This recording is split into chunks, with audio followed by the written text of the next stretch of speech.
some inspirations for you. Today I'm going to do a lasagna, but one with a difference. And again, as happens every time I try and do a food video, one of my dogs tries to outstage me, and Fido now has decided he's had all day to eat and now he's going to eat and be very noisy, so I do apologise. So, back to my lasagna. The lasagna I'm going to do today is going to be a little bit different because it's going to contain no pasta in it at all. And I know you can get sweet potato sheets instead to make lasagna, and I've done that before now and I didn't really like it, if I'm really honest. So I've created my own sort of lasagna, and it, you know what, you'd probably say it's probably a layered bake rather than a lasagna, and that's fine. But for me, I still wanted something that was very lasagna-y, if that makes sense, if that's a word, in the week, but we don't do carbs Monday to Friday. So this is a little creation I sort of made. Now if I do make my own lasagna, I do still tend to use the same sort of recipe, so I still layer the vegetables, but it would have lasagna sheets in it. That's the only difference I tend to do, and that way I get sort of my 5 a day into my meals very, very easily. So if you have kids, that's a really, really good way of doing it. So what am I going to do first of all? The first thing I need to do is to make the meat sauce that goes with it. So let's go over to the stove. Okay, so first of all then, I've got just one large chopped onion, and I've put that into one of my frying pans, my Berghoff frying pans. If you know me, you know I love Berghoff. I've got quite a lot of the pans, I've got a lot of the frying pans as well as I have the baking tray. Not the cheapest, but if you don't want to have to add oil to your food, they are absolutely amazing. So do recommend them. I will try and put a link on to the bottom of this video for you. So in here then, I have my onions. Just check my, yep, it's on.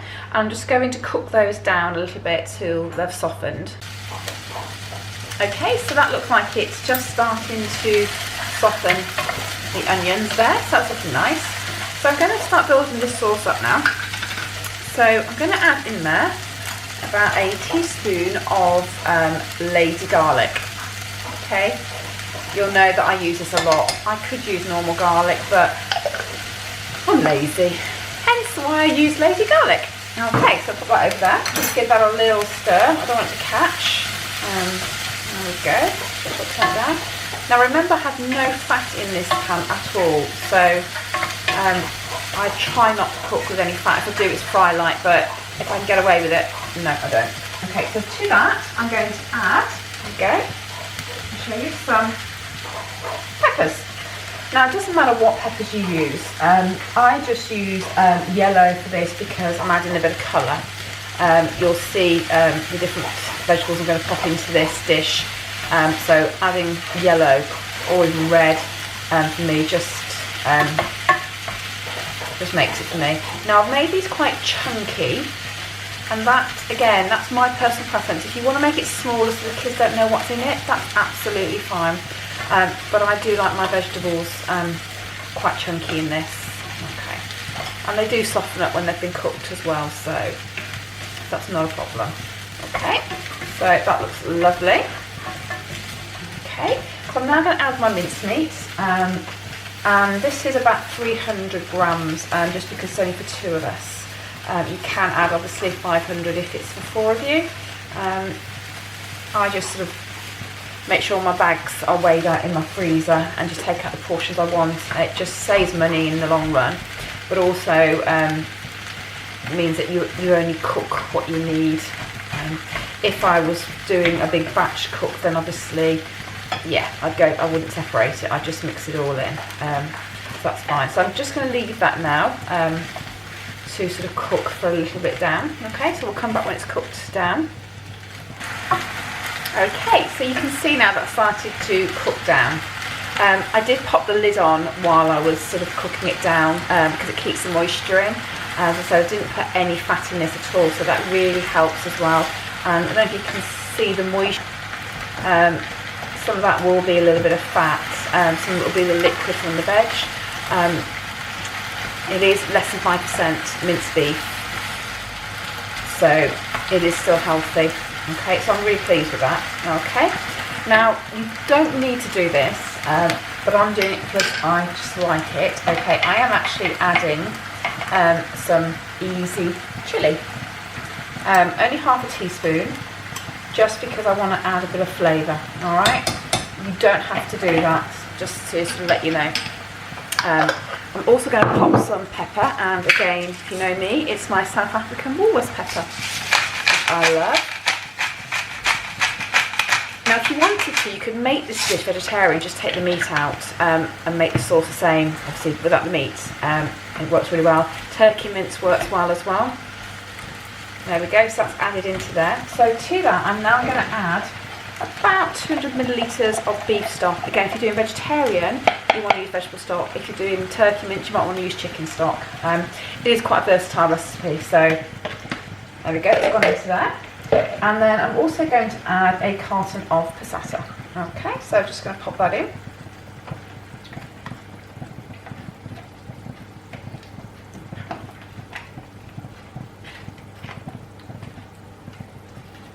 Okay, that's good in. Perfect. Oops, just put all over my stove, but hey ho. Okay, so I'll just mix that all in. Now it looks quite runny right now, and that is the right consistency because I'm going to be adding vegetables to this. So don't forget there's no pasta in here, so I want a little bit of runny consistency. It's going to dry off in the oven, and that's perfect. So I'm just going to add to that now a bit of Worcester sauce. So just 1, 2, 3, about, I don't know, 2 tablespoons. Again, it's down to personal taste. Okay, perfect. Now it doesn't need to be cooked right the way through at this point now, because like I said, it's going in the oven and it's going to do most of its sort of cooking in there and drying out. So I'm now going to take that off, okay, and I'm going to move over to my counter where we're going to start building this dish up. So do you want to come with me? Okay, so we're back at my counter now. So we're going to start building up this dish. Now if you look down here, you'll see some courgettes which have been sliced. They look a little bit wet, and they are wet, and there's a reason for that, is because they're actually frozen courgettes. When I was doing my shopping order last week, I couldn't get any fresh, bizarrely, and I do like them, so I thought I'd try the frozen ones. Now, having seen how they defrost, I'm not going to buy courgettes frozen again unless it's for something like this. If it's in a stew or something like this, it's going to be fine. But I think other than that, fresh courgettes is much better. For this, it's not going to hurt today, but I just wanted to show you that. Okay, so let's start building my dish up. So I've got a layer of courgettes at the bottom, and that's exactly what I would do for lasagna if I was going to add pasta sheets. I'm now going to put a layer of this across the top of that. There we go.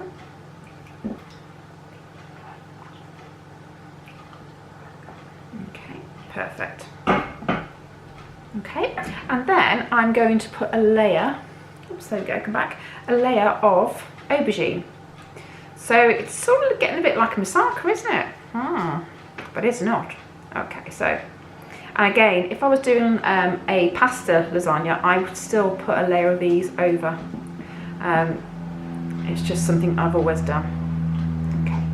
Okay, and then I'm going to add a layer of meat.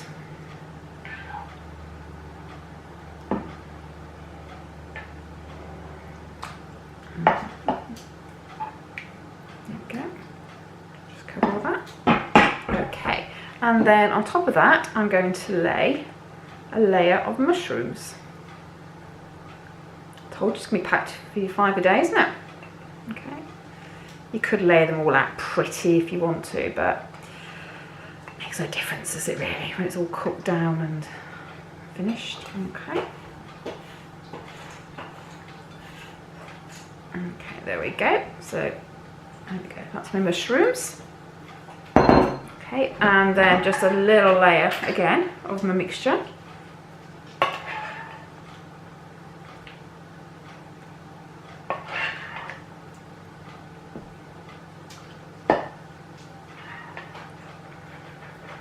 Okay, and then one more layer. So I have actually still got some round ones of my aubergines left, so I'm just going to pop those on just to get rid of them, okay, but that's not what I want. What I have done is I've done my aubergines this way.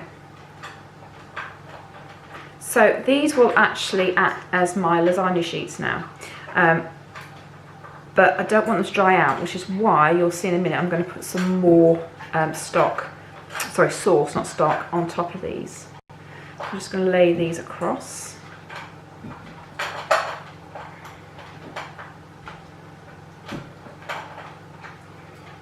Okay, just going to give it a really good layer, get rid of them all. Don't want to lose or waste them rather. There we go. So that's my aubergine on top, and then I'm just going to spoon over the remainder of my meat sauce. You can have left enough. I don't want too much of the sauce on top, and you'll see why later.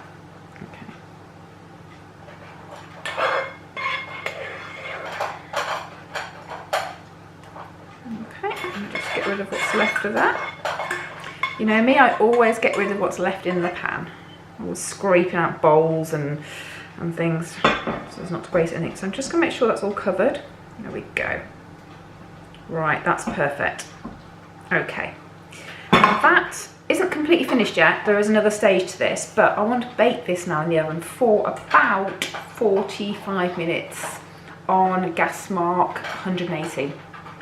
And the reason I'm doing that is I want the vegetables, and particularly the aubergines, to cook. They tend to take the longest to cook. So come back later on when this is cooked and I'll show you what the next stage is. Hi, right, okay, so that's been in the oven for about 45 minutes.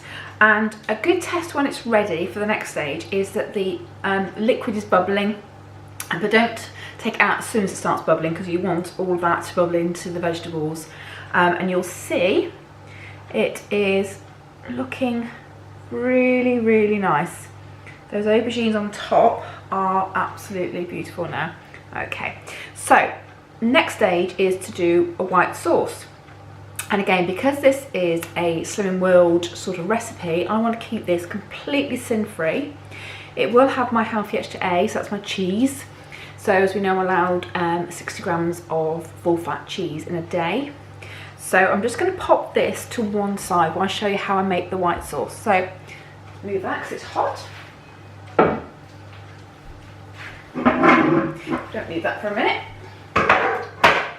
Okay, so in my bowl here I have a whole tub of quark, so the 500 gram quark, the large one.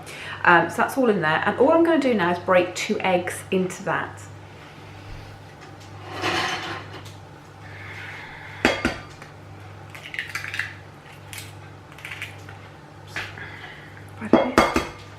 And then I'm just literally going to whisk all that together. It looks like it curdles to begin with. Don't worry, it will all come together very, very quickly.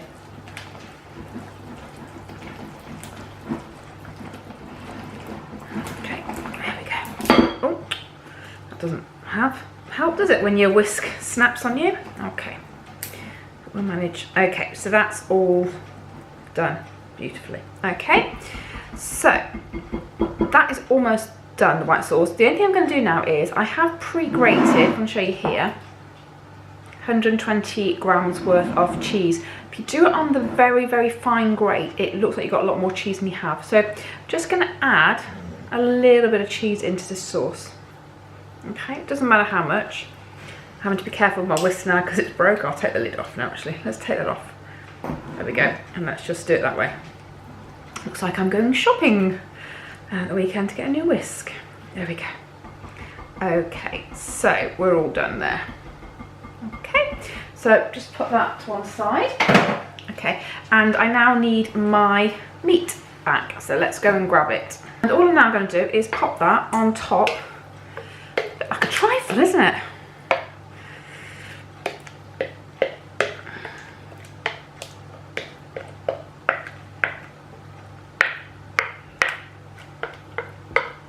I do love quark, I have to say. It is quite a versatile ingredient. I use it a lot. There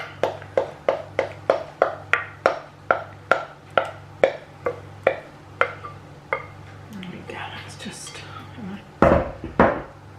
And then you can see the liquid, just smooth it out to the edge.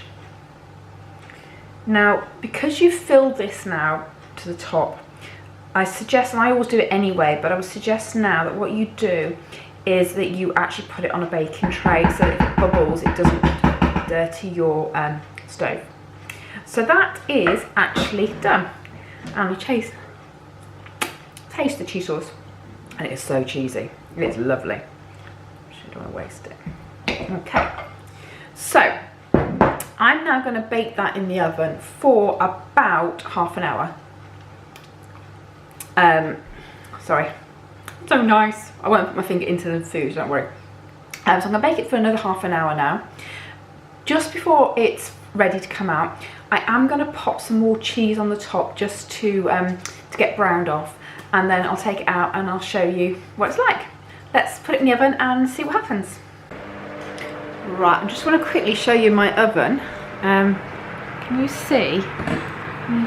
Just try and zoom in for you. There we go. There you go. Can you see how much it's puffed up? That will come down. You'll see when I take it out of the oven now. Just moved you around. Okay, can you see that now? It was quite puffed in the oven, and that is because that's what the quark and the egg does. But as soon as you take it back out of the oven, don't panic, it does come down. So I wanted to try and show you quickly in the oven what happens, but I'm not sure if you got that in full detail, but just give you an indication. It's still a little bit puffed up here, but that's absolutely fine. That is now ready. Now, with any good lasagna, you would leave it a little bit. You wouldn't serve it straight from the oven, and I'm not going to do that with this either. This is for another meal, so I'm not going to be eating it right now. So I'm going to pop that to one side to cool, and then when I'm ready to have it for food, I do apologise, the washing machine is on, just bear with me. I'm trying to multitask, so I do apologise for that. So I'm going to pop this to one side to cool, and then when I'm ready to have it, I will pop it back in the oven to warm for about 30 minutes, but I will put some tin foil on the top of it so it doesn't burn. But I just like something like this a day or, you know, a few hours later than when I've made it, because all the flavours then just literally soak into each other, and it does taste absolutely delicious. So when I do come to eat it, I will put a picture on at the end of this video. So this, hopefully, is what it will look like when it's served up on your plate. Okay, so that'll be there for you for when I release this vlog. Okay, so hope you enjoyed that. If you did, please subscribe to my channel, some inspirations for you, please, and tell your friends and share me. And if you try my recipes, please let me know. I love doing this, but I'd love to think that other people are enjoying it too. So have a super day, and we'll catch up soon.